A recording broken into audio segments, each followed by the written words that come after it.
Boa noite. Drogas, arma e 10 presos. Esse foi o resultado de uma operação conjunta das polícias civil e militar realizada pela manhã na zona sul de Manaus. O alvo era combater o tráfico de drogas em bocas de fumo denunciadas pelo Disque 181. Segundo dados da Secretaria de Segurança, de janeiro a maio deste ano, houve um aumento de 127% só no número de denúncias relacionadas ao bairro São Lázaro. Era madrugada quando 90 policiais saíram em comboio em direção ao bairro de São Lázaro, na Zona Sul.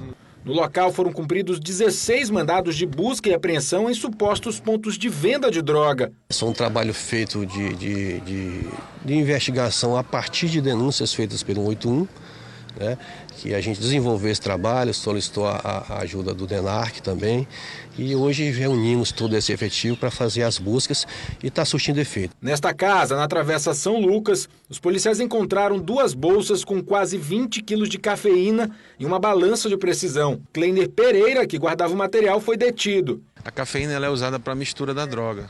De 1 quilo eles fazem 2 ou 3. Cafeína é um produto controlado que não pode ser comprado no comércio. Após 2 horas de operação, as 10 pessoas detidas foram apresentadas na sede da Secretaria de Segurança.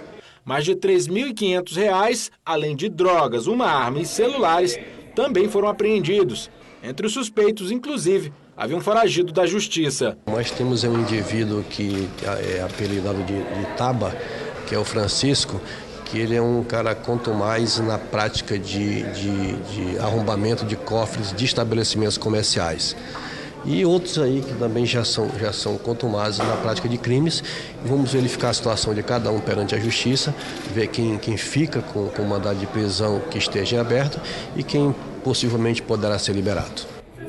A polícia prendeu o 3º suspeito de participar do assalto a um cartório no centro da cidade. Ele seria o responsável por dar suporte a Igor Fernando, o falso policial preso na última sexta-feira. Francisco Aldenir da Silva Filho, de 26 anos, conhecido como Peu, é acusado de participar do assalto ao cartório na rua Joaquim Sarmento, no centro da cidade, no dia 31 de maio.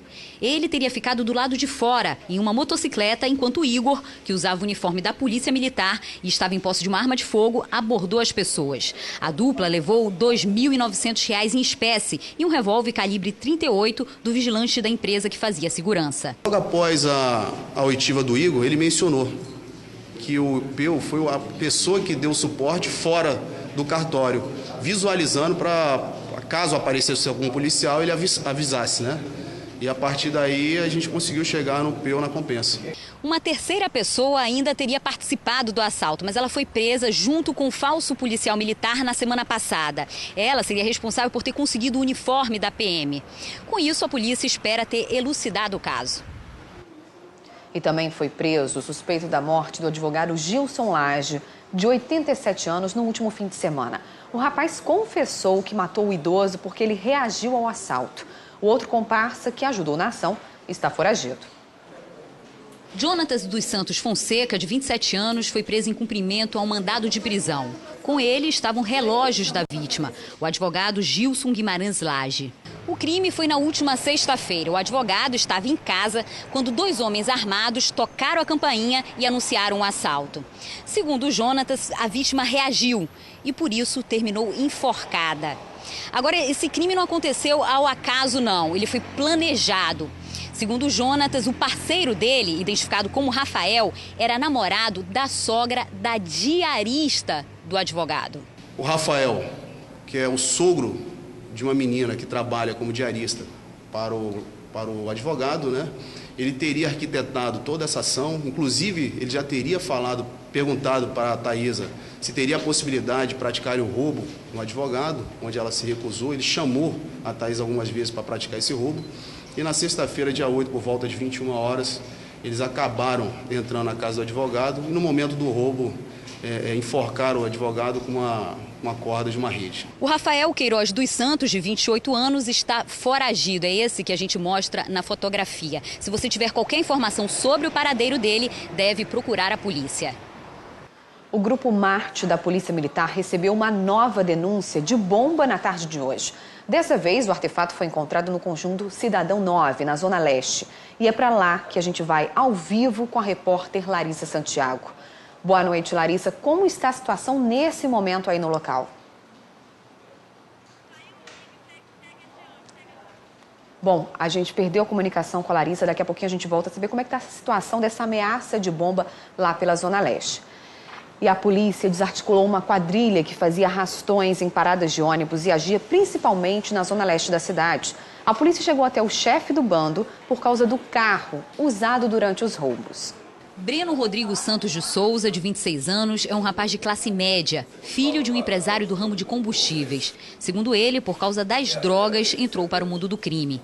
Agora ele chora, mas é importante que a gente frise que esse é o destino de quem entra por esse caminho, quase sempre sem volta. Segundo a polícia, o Breno comandava um grupo de adolescentes que cometia assaltos principalmente em paradas de ônibus.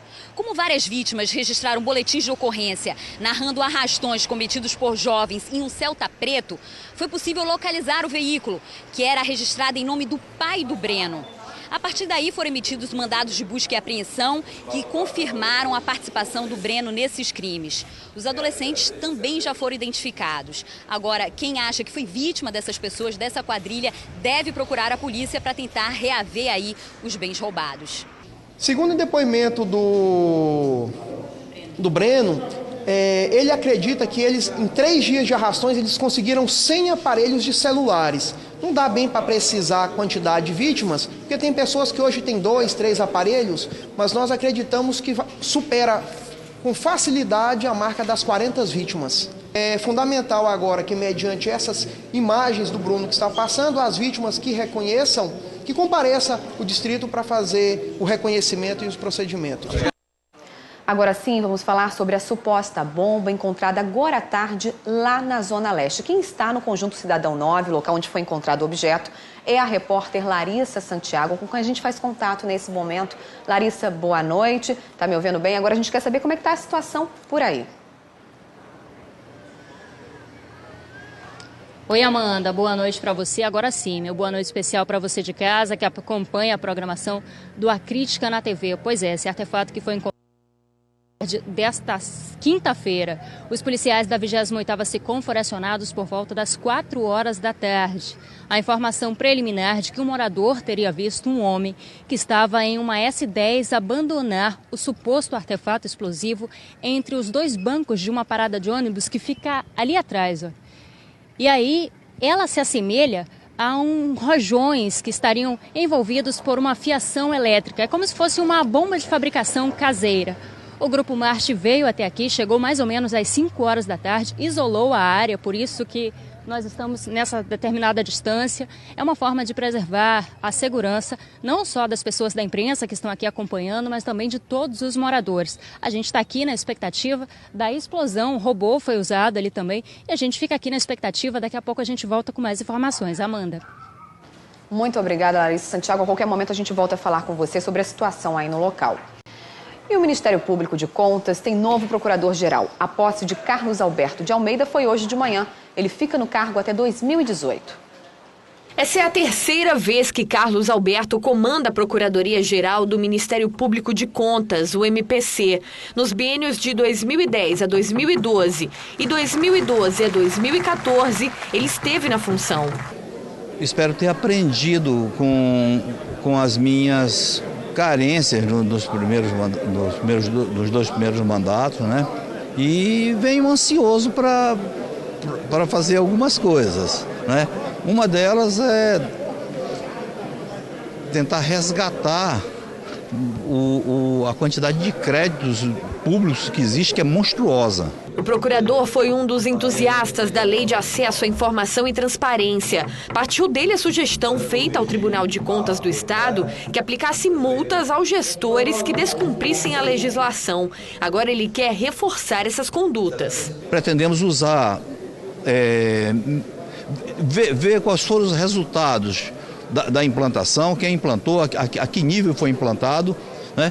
E continuar a pressão para que a transparência e o acesso à informação esteja disposto de forma acessível, né? Porque não adianta você colocar peças técnicas que o povo não entende. Para o presidente do Tribunal de Contas do Estado, conselheiro Ari Moutinho, a volta do procurador trará novos ares ao MPC, que tem como função fiscalizar o cumprimento da lei nos processos de controle da administração pública. Carlos Alberto chega qualificado, preparado, comprometido com a instituição e acredito eu que será uma grande aquisição para o comando do Ministério Público de Contas nos 2 próximos anos.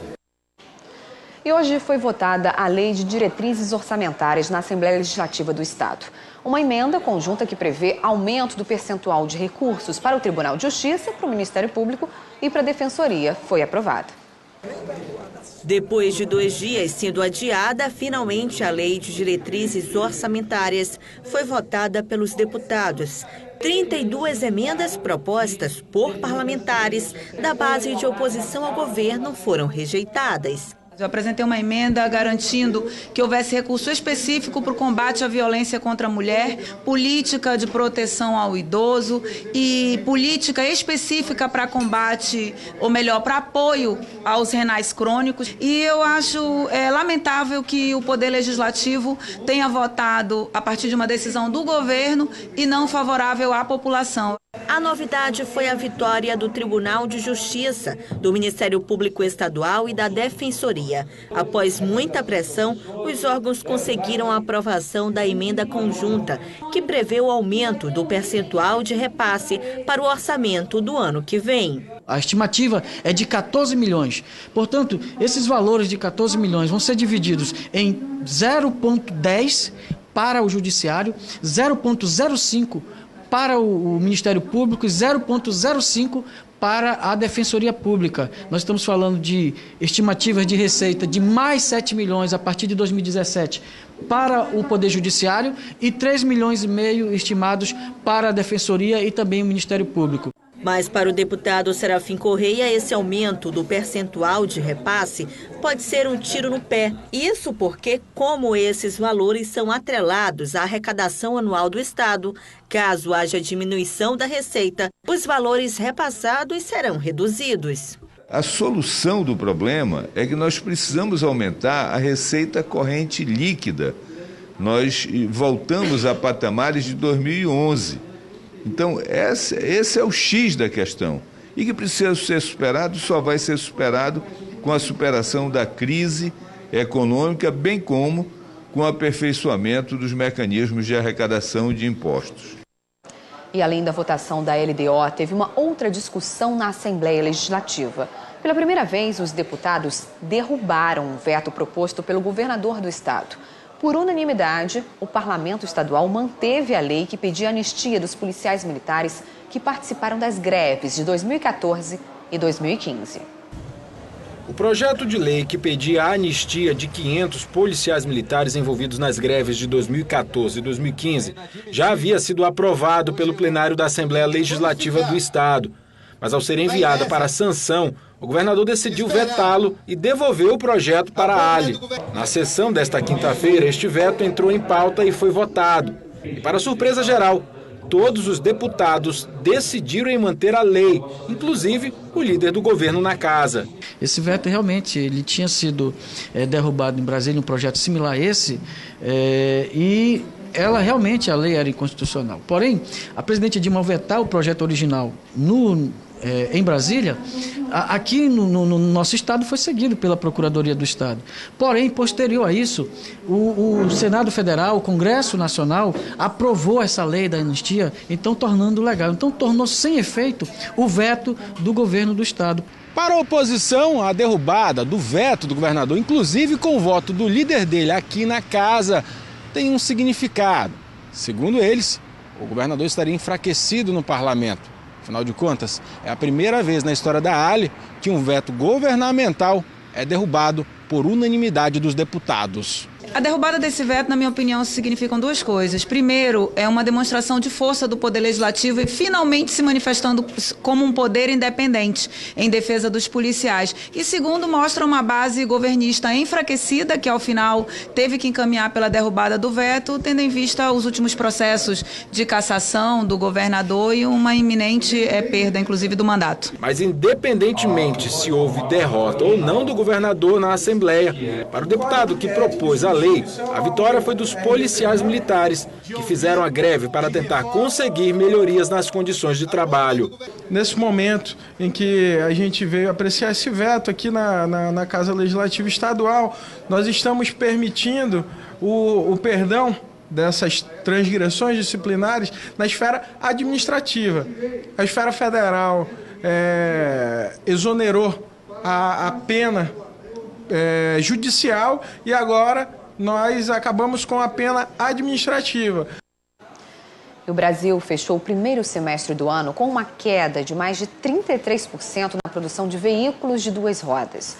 Os números negativos refletem diretamente aqui no Amazonas, que produz quase metade das motos nacionais. 45% da produção nacional de motos e bicicletas é feita aqui em Manaus. Atividade que gera mais de 14 mil empregos diretos. Mas a segunda maior atividade do polo industrial de Manaus vem sofrendo quedas consecutivas. O polo de duas rodas encerrou o primeiro semestre com uma baixa de 33% na produção. 233 mil motocicletas a menos que no mesmo período do ano passado. Foi o período em que nós sofremos fortes restrições do mercado argentino, que foi decorrente do controle das dívidas externas deles. Então, por exemplo, aumento de carga tributária, de impostos internos, de restrição mesmo de liberação de mercadoria, tudo isso fez com que nós tivéssemos uma queda muito forte, das exportações no primeiro semestre de 2015. As motos populares tiveram a maior queda, já as de alta cilindrada tiveram maior saída. No caso de bicicletas, os números também são negativos. A produção caiu e deve acumular uma baixa de 10% ao ano. Nós acreditamos que esse período que é vivido hoje, de dificuldade econômica em toda a economia, é um período que vai passar. Vai passar. Nós acreditamos que é importante que a indústria mantenha esse investimento como ela vem mantendo, porque nós teremos pela frente um cenário mais favorável e um mercado cada vez mais, com uma demanda cada vez mais forte por bicicletas brasileiras que hoje são extremamente competitivas em valor agregado, que são produtos de primeira linha. Mas apesar da crise no setor, 20 novos modelos de motocicletas foram lançados este ano. O esforço da Associação Brasileira do Setor de Duas Rodas agora é para manter os empregos até que a economia se recupere. A gente volta agora a conversar com a Larissa Santiago. Ela está lá no Conjunto Cidadão 9, onde foi encontrado um objeto suspeito de ser um material explosivo. Nesse momento, o Grupo Marte está se preparando para detonar o material. Larissa, como é que está a expectativa de quem mora aí nessa região? Os moradores estão muito assustados. Inevitavelmente estão, né, Amanda? Porque logo que o Grupo Marte chegou, a primeira coisa que os policiais fizeram foi pedir para os moradores que residem na área próximo de onde o objeto foi encontrado, foi pedir para eles saírem de casa e tomar uma determinada distância. E foi isso que aconteceu. Eu falei que o objeto estava entre os dois bancos da parada de ônibus. Ele foi encontrado lá, mas os policiais trouxeram ele aqui para esse campo. Tá escuro porque, como eu falei, a gente tem que manter uma determinada distância por uma questão de segurança. Ele foi detonado ainda há pouquinho. Acabou a expectativa, mesmo assim, ainda tem muita gente por aqui, inclusive o seu João Santos, ele que é morador daqui. O senhor acredita que era uma bomba de fato? Com certeza. Como o pessoal da reportagem puderam ver aí, que foi estourado, foi detonado, né? Então, não importa a proporção, mas de qualquer maneira, sim, era uma bomba. É uma coisa que lhe preocupa? Deixa um pouco preocupado pelo seguinte, porque o horário que foi deixado aí foi um horário durante o dia, na parte da tarde, um horário onde está todo mundo nas suas casas, outros estão nos seus comércios, e esses indivíduos vieram e infelizmente deixaram essa bomba aí. É uma coisa de causar medo, pedir mais segurança, mais atenção por parte das autoridades para que façam vistorias, digamos, ronda intensiva, para que esse tipo de situações não venha a acontecer. O senhor já mora aqui há 2 anos, o senhor me falava ainda há pouco. Alguma vez o senhor já viu alguma situação desse gênero? Não. O costume aqui é que o conjunto é um conjunto sossegado, a gente tem uma passividade, inclusive a gente sempre comenta isso, que nós somos privilegiados em ter um conjunto tranquilo como esse. Eu quero alertar também que tem ronda que geralmente fica uma viatura durante o início da manhã e a parte da tarde. Só que, infelizmente, foi no momento que, digamos assim, a gente nunca esperava que fosse acontecer.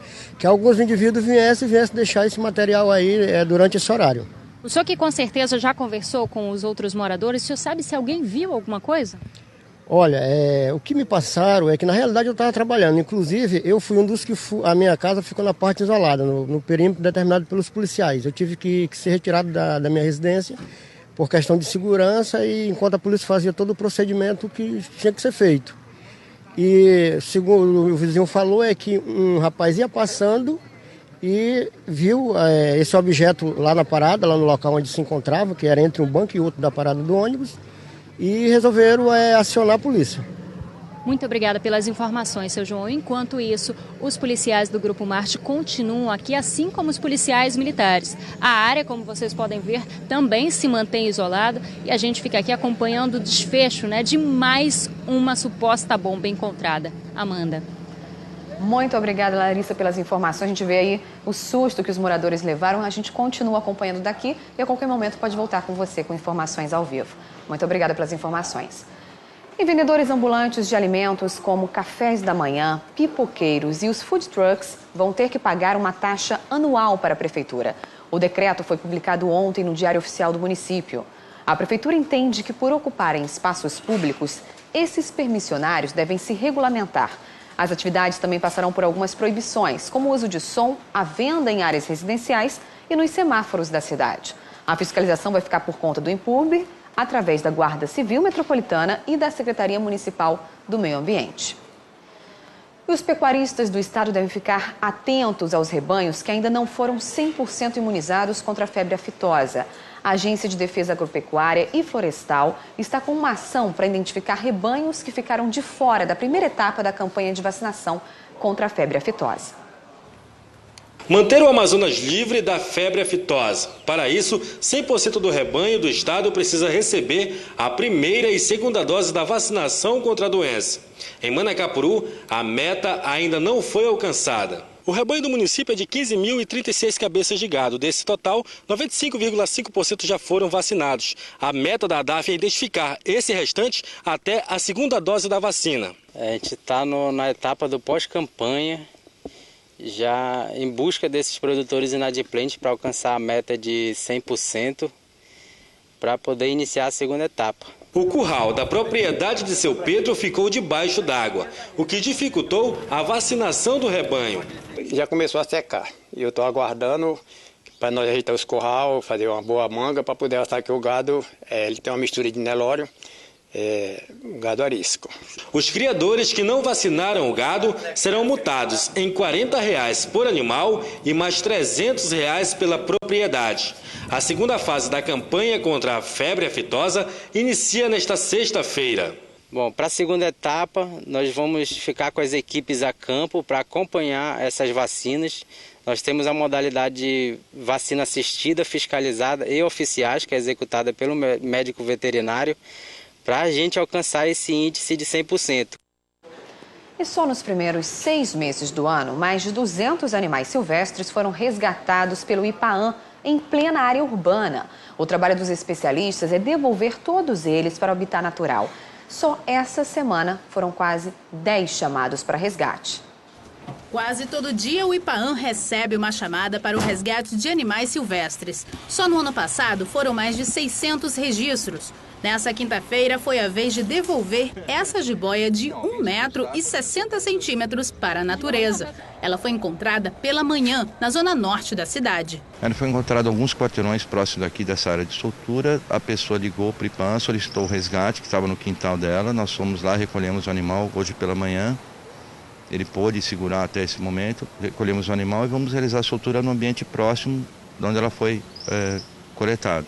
Segundo um balanço divulgado esta semana pelo IPAAM, de janeiro a junho desse ano, foram resgatados 240 animais em Manaus e em toda a região metropolitana. Só para você ter uma ideia, só essa semana foram 8 animais. No caso de machucada, vai para o tratamento, né, veterinário, até se recuperar.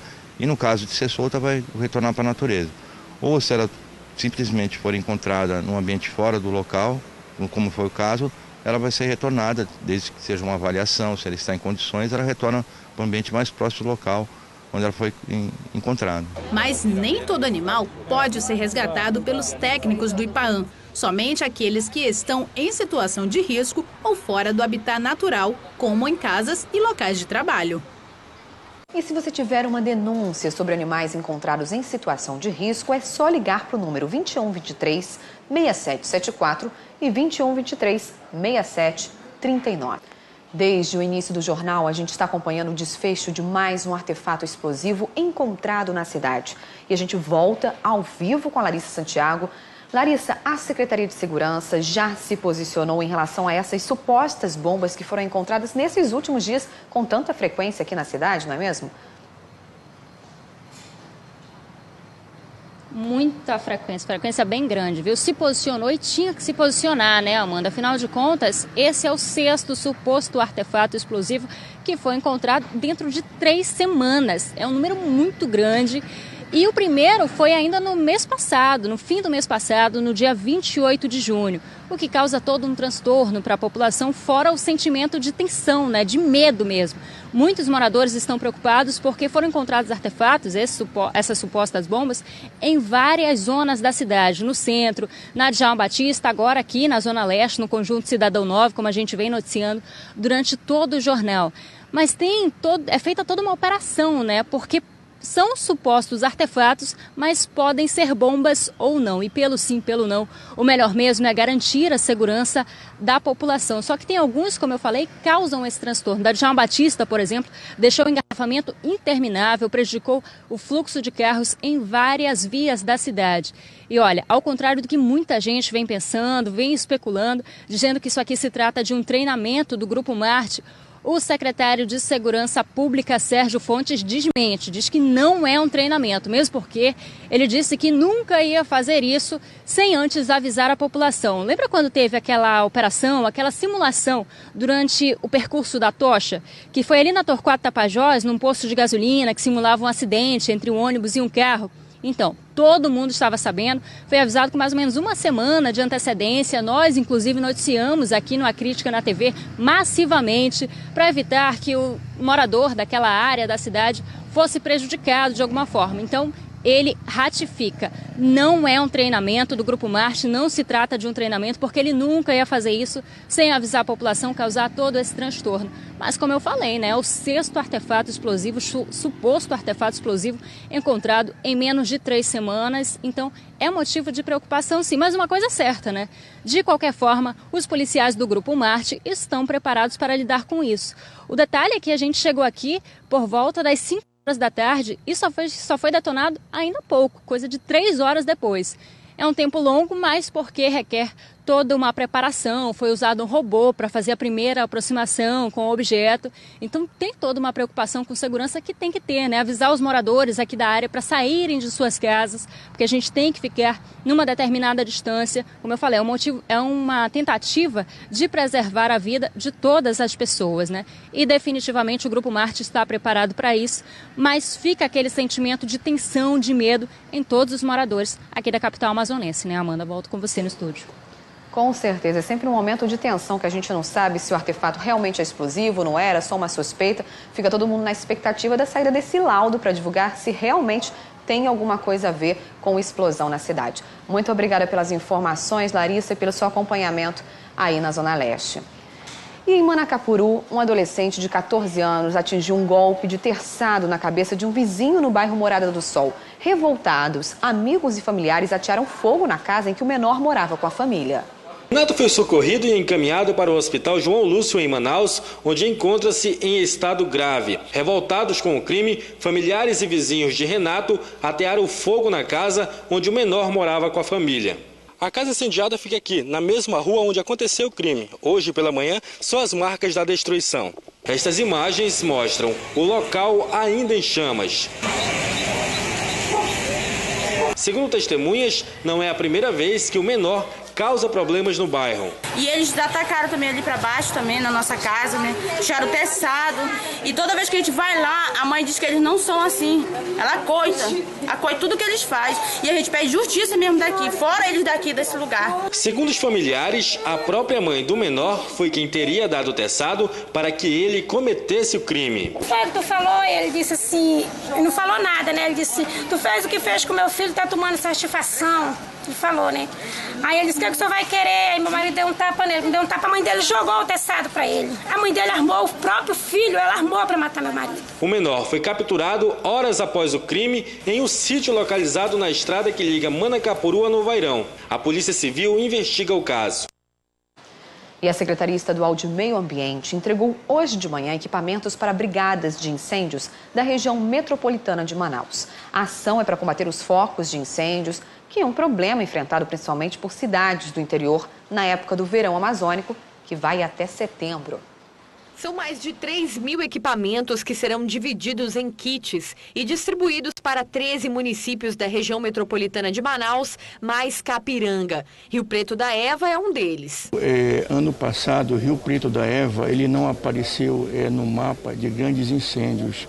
Esse ano procuramos ainda mais entrosamento, pegar esses equipamentos aqui, começar o treinamento e entrosamento entre o meio ambiente e o Corpo de Bombeiros para que nós possamos, com mais vigor, combater o incêndio no nosso município. Segundo o secretário estadual de Meio Ambiente, outras localidades que também sofrem com as queimadas no período de seca devem receber o material. O desafio não é só para atendimento só para esses municípios, tem o sul do Amazonas, ocorrências por Baixo Amazonas também, o sul do estado, o Médio Solimões, né?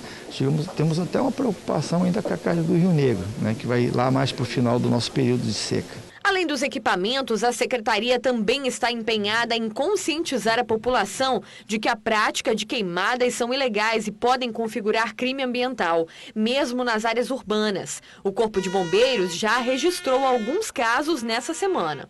Verificamos 10 focos em Manacapuru e também em alguns outros municípios. Então, na verdade, nós estamos trabalhando para a gente começar a já estrategicamente começar a combater esses focos de incêndio. A prevenção é essencial. Mas quando a prevenção falha, nós temos que estar preparados para combater essas queimadas. Para ajudar nos trabalhos de prevenção e combate às queimadas, o Corpo de Bombeiros Militar pretende formar ainda este ano pelo menos mais 1.000 brigadistas que irão trabalhar de forma voluntária no interior. E teve um aumento nos casos confirmados de Zika em Manaus. A informação é do último boletim divulgado pela Secretaria Municipal de Saúde. A Larissa Santiago tem mais informações. De acordo com o último levantamento feito pela Secretaria Municipal de Saúde, 2.347 casos de Zika vírus foram confirmados aqui em Manaus. Desses, 356 em grávidas. Ao meu lado, a diretora de Vigilância Ambiental e Epidemiológica, Angélica Tavares. Diretora, esse número aumentou? Preocupa? Esse número aumentou, a Secretaria vem acompanhando esse número diariamente, emitindo relatórios semanais. A gente continua percebendo um aumento, mas numa velocidade menor do que comparado às semanas anteriores. O que já é uma boa notícia, né? O que já é uma boa notícia. A gente está realmente num período de sazonalidade, onde tem uma velocidade menor de proliferação de mosquitos, o que pode estar colaborando também para a diminuição da transmissão. As grávidas ainda são o foco, né? As grávidas ainda são foco, as grávidas são prioridade para o atendimento, para o acompanhamento, para o diagnóstico e inclusive para o bloqueio de transmissão. Agora a gente teve um caso confirmado de um bebê que teve microcefalia relacionado ao Zika vírus. Só que é um caso importado de Boa Vista. Como é que está essa criança hoje? Vocês estão acompanhando? Sim, nós mantemos o acompanhamento da criança pelo protocolo do Ministério da Saúde. Esses bebês, confirmados ou não a relação com o Zika vírus, mas já de casos de microcefalia, pelo protocolo nós precisamos acompanhar até que eles completem 2 anos de idade. E teve um último caso de um bebê que nasceu com microcefalia aqui em Manaus no último dia 20. Foi confirmada essa relação com o Zika vírus, a gente estava na espera de um resultado. Já saiu? Não, o caso permanece em investigação, nós estamos aguardando a liberação do exame laboratorial, mas mantemos o contato e o acompanhamento do caso, mas ele ainda permanece em investigação. Não tem previsão? Ainda não. Muito obrigada pelas informações. Larissa Santiago para o A Crítica na TV. E agora o esporte. O lutador de MMA, Ronaldo Jacaré, está em Manaus. O atleta participou do lançamento de um evento de luta que leva o nome dele, o Jacaré Submission Combat, que acontece em agosto. E olha, só tem feras no tatame. Já está definido. 26 atletas do Brasil inteiro vão se enfrentar em Manaus no dia 6 de agosto, no tatame do Jacaré Submission Combat, na Arena Amadeu Teixeira. O organizador do evento é ninguém menos que Ronaldo Jacaré, o 3º colocado no ranking do UFC da categoria de médios. O lutador não é daqui, mas foi em Manaus que ele entrou para o mundo da luta. O primeiro evento teria que ser aqui. Então, se esse evento já tem vários lugares do Brasil querendo esse evento também, e nós não fizemos nem a primeira edição ainda, mas vai ser um evento de Manaus, nascido em Manaus, feito em Manaus por uma pessoa criada e que lutou por Manaus, para o Brasil e posteriormente para o mundo. Durante a coletiva de imprensa, também foi anunciada a participação de Dileno Lopes, que ainda não tem luta definida, mas diz estar preparado para enfrentar quem vier. Já estou treinado já, né? Então estou só esperando aí o adversário aí, então eu estou preparado para qualquer um. Franciele Nascimento vai protagonizar a única luta feminina da noite. Estou bastante feliz, estou bastante ansiosa também, né, pelo evento. E eu estou treinando bastante, eu treino pela parte da manhã, jiu-jitsu, né? Eu faço uma preparação física à tarde e treino jiu-jitsu à noite também, de 7h30 até 9h30. Eu estou fazendo 3 horários de treino para essa competição. A ideia é que com esse evento, o turismo esportivo no estado cresça ainda mais. Todo mundo aguardava uma grande competição como essa em Manaus, com a chancela do Jacaré, com grandes lutadores que nós temos. E eu não tenho dúvida que vai pegar o Brasil inteiro. Nós estamos recebendo bastante e-mails, né? A vinda da família Grace no mês de setembro também, agora a Kira agora no mês de julho. Então a tendência é criar de uma vez por todas um turismo esportivo através da luta aqui no Amazonas. Os ingressos vão estar disponíveis na bilheteria da Arena Amadeu Teixeira a partir de amanhã, sexta-feira, e vão custar entre R$10 e R$20. Ronaldo Jacaré, que também organiza o evento, falou com exclusividade para os internautas do aplicativo A Crítica Play sobre a polêmica de ele ainda não ter sido convocado para disputar o cinturão da categoria dos pesos médios do UFC. Se lá ele não consegue lutar, aqui ele já encontrou um desafiante. Quer saber quem é? É só acompanhar no A Crítica Play de hoje. Não perca logo mais depois do A Crítica na TV.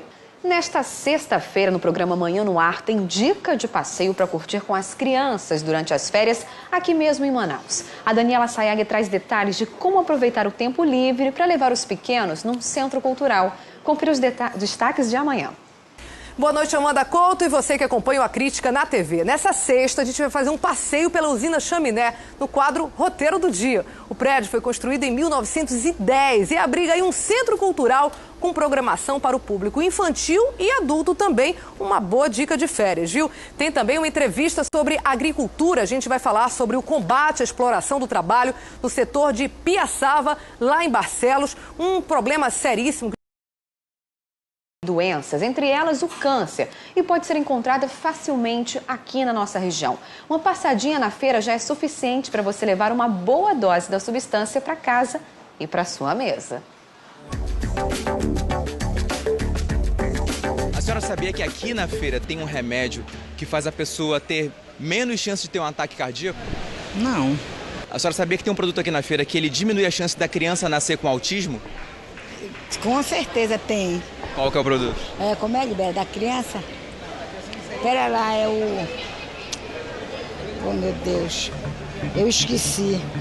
E não é só isso. O produto também ajuda a prevenir 17 tipos de câncer.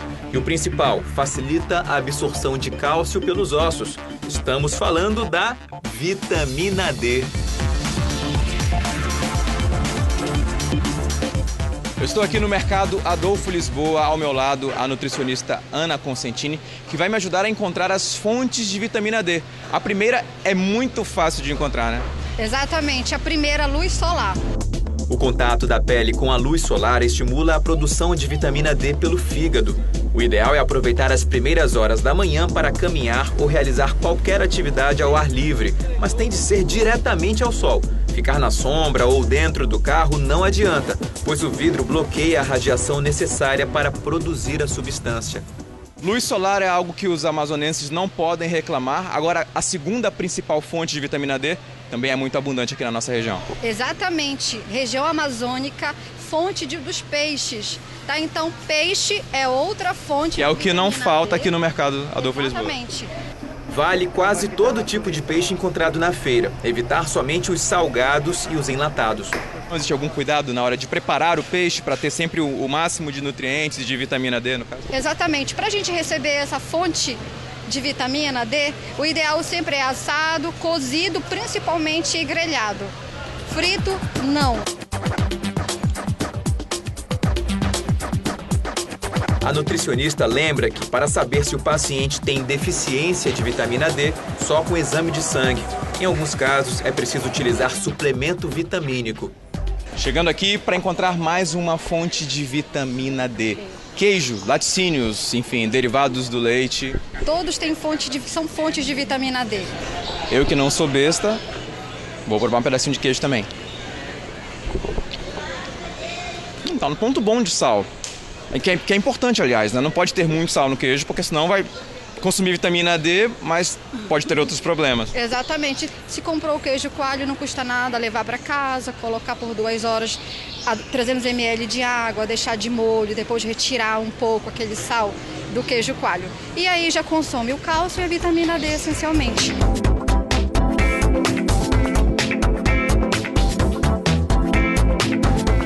E esse cheirinho bom aqui, hein, Ana?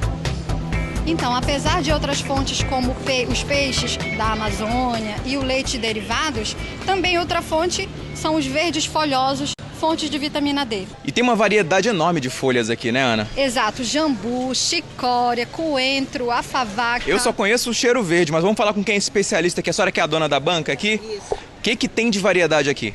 Olha, nós temos corama, cariru, temos jambu, temos cheiro verde, temos manjericão, nós temos favaca. Sabia que isso aqui é fonte de vitamina D também? Faz bem para os ossos? Pois é. E isso aqui também, se murchar, isso aqui serve para a vista. Tem que saber botar também, né? A senhora tem problema assim de doença nos ossos ou não? Por enquanto, eu ainda não tenho, né? Também cheia de folha aqui? Ervas medicinais, não pode estar doente. Não vai ter doente. Não. Com tantos produtos ricos em vitaminas, a ida à feira pode evitar muitas visitas ao hospital. Tá aí, agora você já sabe como absorver a vitamina D. E por hoje é só. Você que acompanha pela TV A Crítica, muito obrigada pela companhia. E para quem está ligadinho com a gente pelo aplicativo para tablets e smartphones, A Crítica Play, a gente continua com mais conteúdo já já. Uma boa noite para quem fica por aqui. A gente encerra essa edição com imagens aéreas da TV A Crítica. Você vai ver agora, nesse momento, imagens do Conjunto Cidadão 9, no Distrito Industrial 2, ali zona leste da cidade. Uma boa noite para você e eu te espero amanhã às 6h30 da noite.